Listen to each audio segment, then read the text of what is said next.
Hi, BrenTech here, where tech is made simple.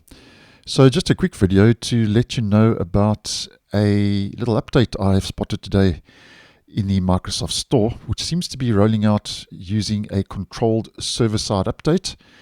So if we head into the Microsoft Store and we pop over to what's new, here we can see what's new in Microsoft. There is a new experimental feature that's rolling out. Categories for gaming, which I have actually posted on previously when it was still very much in preview. And now Microsoft seems to be pushing this out, obviously to test with a limited subset of users in the stable version. And just bringing it to your attention in case you're unaware. And it says from the game page, you can now navigate easily and quickly through different game categories such as strategy, role-playing, and so on. So I think if you are doing a lot of gaming, this may be one of those small significant little updates, as I would say on the channel, and a nice move in the right direction. Now if we head over to gaming, just to check out what this is all about.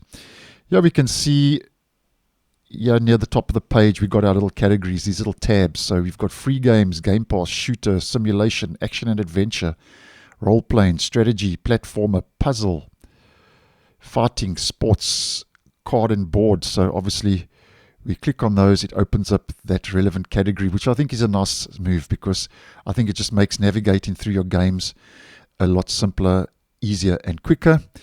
And if we just click on another one, let's head over to free games, you get the general idea. So I think this is a nice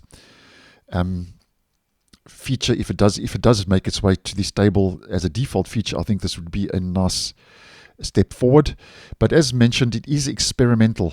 So you may see this, you may not. I'm only seeing it on my Windows 10 device and not on my Windows 11 device. But nonetheless, categories for gaming, looks like that's going to be rolling out soon as a default feature to the Microsoft Store. And if that does, obviously, I'll try and keep you guys in the loop. So thanks for watching, and I'll see you in the next one.